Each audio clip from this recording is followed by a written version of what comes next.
Ira-t-il jusqu'au bout? Alexandre Loukachenko menace l'Union européenne. Le président biélorusse coupera l'approvisionnement en gaz si Bruxelles vote de nouvelles sanctions. Les 27 membres se réunissent lundi. À la frontière entre la Pologne et la Biélorussie, 2000 migrants tentent de franchir les portes de l'Europe. Un piège orchestré par Minsk, défend Nicolas Dupont-Aignan. Le candidat à l'élection présidentielle répondait aux questions de Dimitri Pavlenko.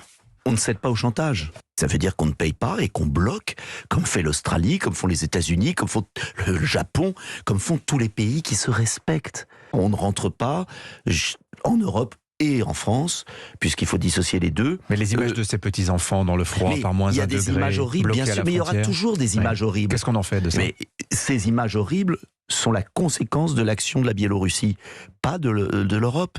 Arrêtons de prendre toute la misère du monde et d'assumer les gestes des autres. Ce sont les Biélorusses qui sont responsables de cette misère.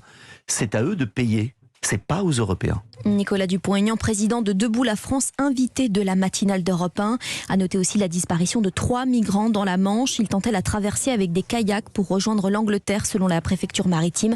Les recherches ont été interrompues hier.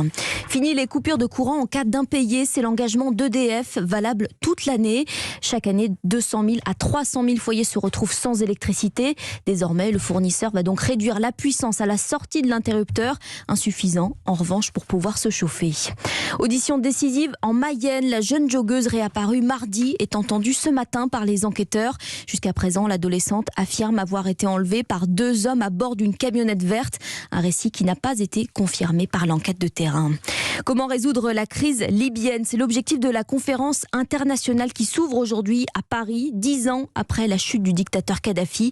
La priorité pour la trentaine de chefs d'État réunis, maintenir l'élection présidentielle prévue le 24 décembre prochain. Il a renoncé aux Jeux paralympiques de Pékin pour se préparer à ce défi hors du commun. L'athlète Théo Curin s'attaque au lac Titicaca, le plus haut de la planète en Amérique du Sud. 122 km à la nage dans une eau à 10 degrés. Cyril de la Morinerie, le défi est bien sûr sportif, mais le nageur a aussi un message sur l'environnement. Oui, Théo Curin est parti mercredi de la plage d'un petit village bolivien accompagné de 2 autres aventuriers, l'ex-nageuse vice-championne olympique Malia Metella et un écologiste Mathieu Wittvoet. Ils sont actuellement en train de se relayer dans une eau très froide et mouvementée à 3800 mètres d'altitude. Une traversée d'une dizaine de jours en totale autonomie. Le trio tracte à tour de rôle une embarcation de 500 kilos.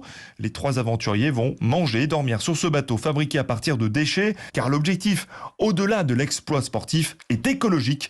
Expliqué à Canal+, Théo Curin. C'est un défi engagé. Aujourd'hui, je nage de plus en plus dans des milieux naturels et des fois, je tombe nez à nez avec des bouteilles de plastique, tout un tas de sortes de plastique justement, et ça me rend dingue, ça m'énerve. Théo Curin, qui s'est entraîné pendant 1 an dans un lac des Pyrénées, veut montrer que tout est possible malgré son handicap.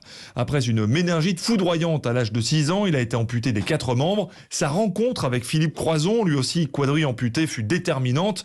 Le nageur intrépide a participé aux Jeux paralympiques, apparaît dans la série Plus belle la vie sur France 3 et est même devenu l'égérie d'une marque de cosmétiques. Cyril de la Morinerie du service des sports d'Europe 1.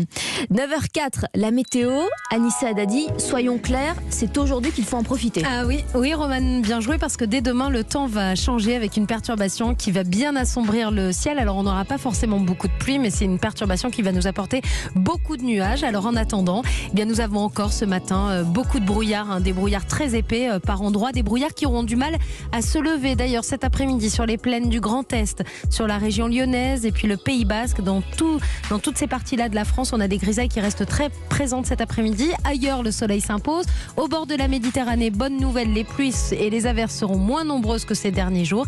Et puis en Bretagne et sur le Pays de la Loire, eh bien, on a la perturbation, celle qui va traverser le pays demain. Elle arrive déjà dès ce matin. Alors on a des nuages sur les Pays de la Loire et la Normandie, pas forcément de la pluie, mais c'est très gris. Les températures, -1 à Montluçon, 2 à Paris, 4 à Lyon et Saint-Etienne, 14 à Nice ce matin. Cet après-midi, 6 degrés à Strasbourg, 8 à Lyon et Mulhouse, 13 à Paris, 17 à Clermont-Ferrand et 20 à Bastia. Et on va terminer avec le dicton du jour. Vous aimez ça, Roman, évidemment. Et Philippe Vandel aussi adore. Vous savez ce qu'on dit? Brouillard en novembre, l'hiver sera tendre. Bah voilà, il n'y a plus qu'à vérifier.